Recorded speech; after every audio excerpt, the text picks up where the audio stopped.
running up that road? Be you running up that hill? Be you running up that building? If I only could.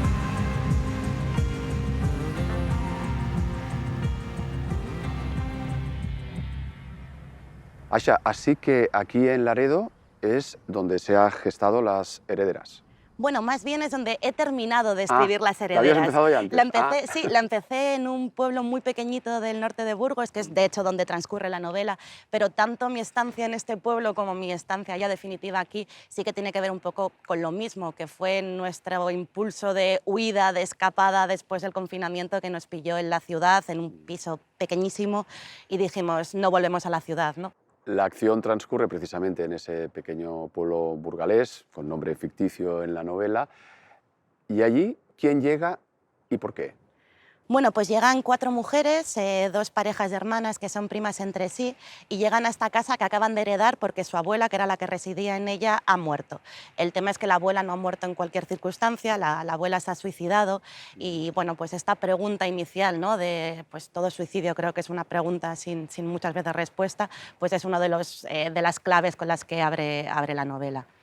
Es una pregunta siempre difícil, pero ¿nos puedes hacer un breve retrato de cada una de ellas? Pues estas 4 mujeres que llegan vienen como de bagajes distintos. Nora es periodista, trabaja, bueno, ha perdido su nómina y está trabajando como freelance, y se ha hecho adicta a las anfetaminas porque en esta vorágine de cuanto más produces, más ganas, pues ha dado cuenta de que, bueno, que es una forma como de salir un poco de la precariedad.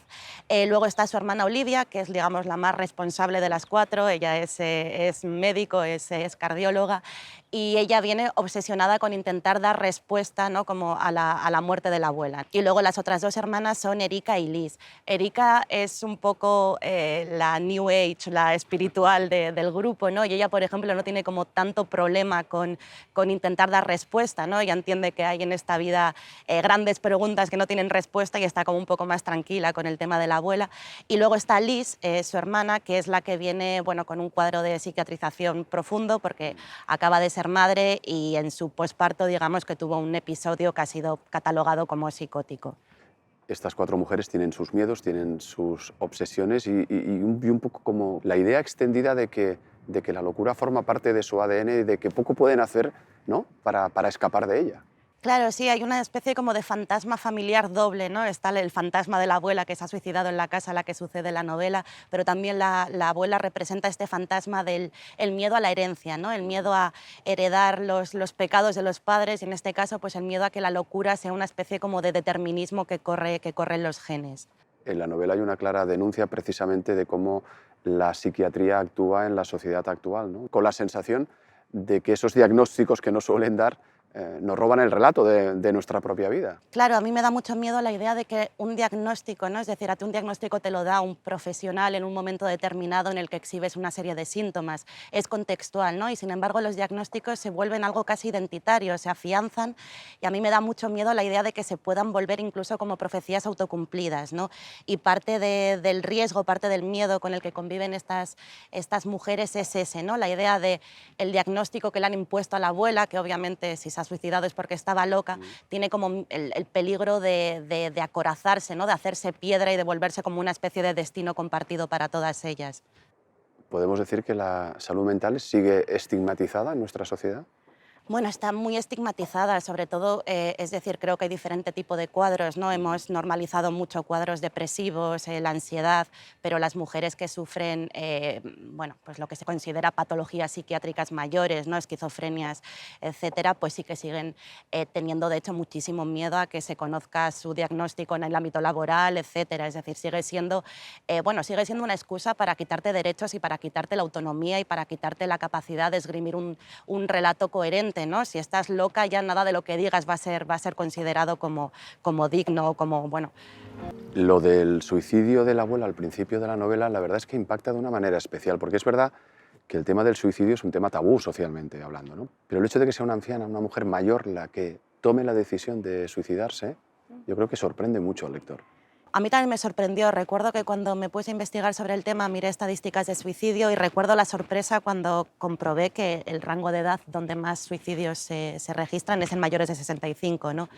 Sí, claro, eso nos revela pues, unas carencias sociales bastante importantes, ¿no? Como la dependencia, bueno, para mí la interpretación es esta, ¿no? Que cada vez está más penalizada la idea de la dependencia, la idea de ser una molestia, ser una carga, ¿no? O sea, nos hemos vuelto tan individualistas que de pronto la idea de colectivizar cuidados, bueno, tampoco hay recursos, ¿no? Pero bueno, sí que lo entendía como por ese lado y al mismo tiempo era interesante que fuera una anciana porque en el imaginario como más romántico del suicidio Ajá. siempre pensamos como en el poeta adolescente, ¿no? Que se suicida, no. Era como una forma también de resaltar que el suicidio tiene cargas sociales obvias. Y cada una de las nietas, además, también vive ese suicidio de manera distinta. Yo he tenido la experiencia, bueno, se ha suicidado gente cercana a mí, ¿no? Y en ese momento yo misma me bifurqué en 4 personas distintas, ¿no? Sí que un poco la idea de partida de esta novela era como retratar a través de 4 personajes distintos las diferentes formas, a veces simultáneas, con las que te puedes enfrentar a algo tan desconcertante y doloroso como esto, ¿no? Que está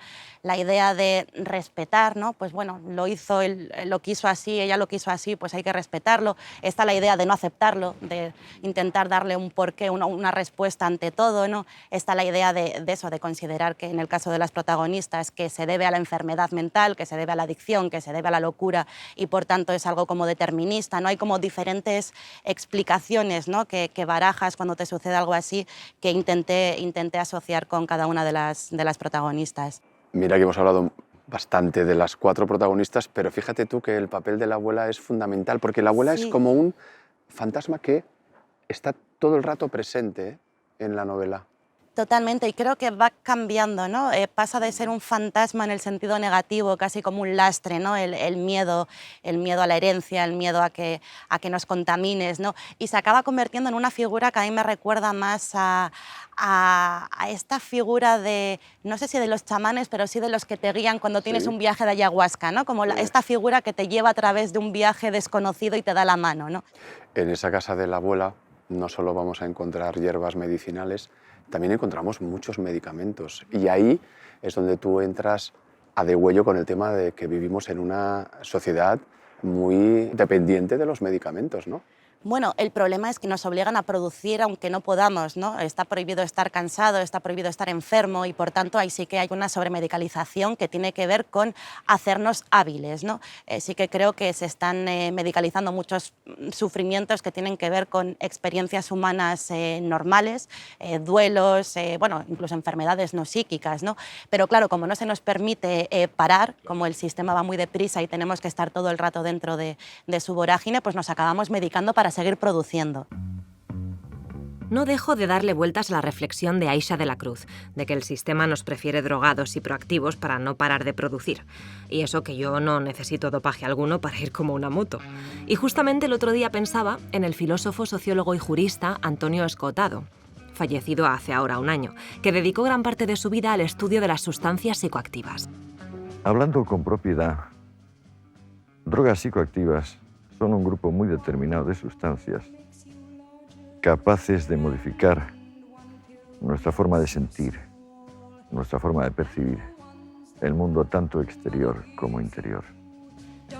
Por eso le he propuesto a Óscar dedicarle unos minutos, ya que es el autor de Historia General de las Drogas, su obra más famosa, que es así como un tratado muy completo donde habla de la relación entre creatividad y drogas, su historia, su presencia en las diferentes culturas e incluso las reclasifica.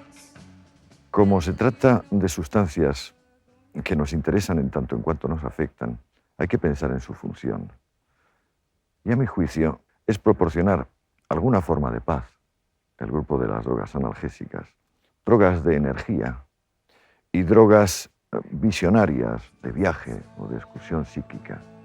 Seguro que algunos lo recordaréis por sus apariciones en televisión española, ya que se hizo muy mediático gracias a este libro y a sus polémicas declaraciones, siempre muy transgresoras.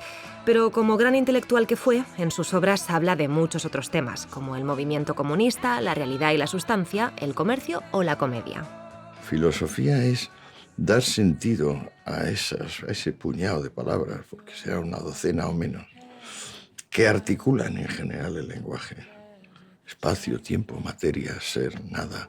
En este sentido de utilidad, la filosofía no tiene ninguna, salvo la de la humildad del que filosofa. O sea, darnos cuenta de que lo aparentemente sencillo, lo que tiene una respuesta unívoca, no la tiene. Me solía decir un profe en la uni que respuestas para todo no hay. Sin embargo, encontraréis algunas en los más de 25 libros publicados de Antonio Escotado, aunque sobre todo lo que hallaréis son muchas preguntas. Y eso siempre motiva más.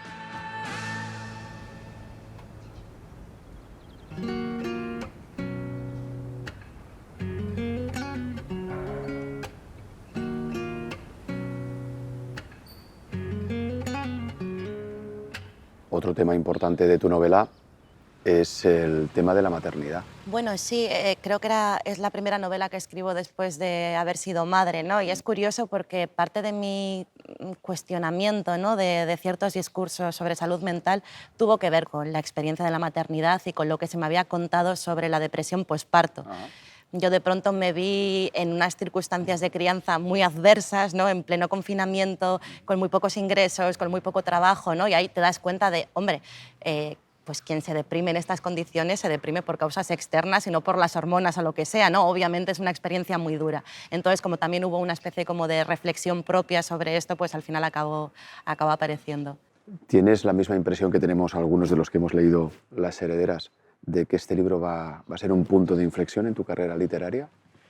Bueno, no lo sé, esto es muy Promoción aventurado. estás haciendo mucha, ¿eh? Ahí Muchas está, entrevistas, hay mucha gente interesada en Sí. saber cosas del libro. Lo que es evidente es que el cambio a un sello tan importante como Alfaguara marca necesariamente la diferencia, ¿no? Hay más medios, hay, bueno, pues el altavoz que te conceden es mucho mayor. Ahora bien, no sé si en términos de mi carrera, ¿no?, sea como un antes y un después, eso lo decidirán los lectores y también lo decidirá como la siguiente obra que escriba, ¿no? No sé si me quedaré en la ficción, si esto será en efecto una especie de molde en el que me inspire en adelante o si no. Hemos hablado antes de salud mental y hay colegas tuyos que a veces comentan que el hecho de escribir les permite no tener que ir al diván del psicólogo o del psiquiatra. Yo no sé si hay algo terapéutico también en la literatura para ti. Para mí sí ha sido, de hecho yo escribo desde que soy adolescente y es decir, empecé a escribir con fines terapéuticos y para mí es algo que siempre ha estado muy presente. De hecho, más en Cambiar de idea, ¿no? Cambiar de idea sí que nació mi libro anterior como un ejercicio de escritura terapéutica. Yo ya no me podía pagar un terapeuta maravilloso con el que estaba en Madrid y dije, bueno, he aprendido lo que es un buen terapeuta, que para mí se parece más a una página en blanco que a una persona, ¿no? Quiero decir, alguien que no juzga, que recoge el discurso y solo lo guía, ¿no? Entonces sí, para mí es decir, entre el buen psicoanálisis que me interesa y la escritura hay muchas conexiones. Creo que te has quitado de las redes sociales, si no del todo, casi. ¿Por qué? Sí, bueno, para empezar, porque es un privilegio no estar en redes sociales, ¿no? O sea, decía la importancia de estar en un sello importante como Alfaguara. Esto me permite no tener que estar produciéndome a mí misma todo el rato, ¿no? Y más que nada en un contexto como es el actual, donde hay mucha violencia en redes. Para mí ha sido un ejercicio de paz mental dejar Twitter. ¿Cómo se queda uno mentalmente y espiritualmente tras publicar una novela tan intensa como esta?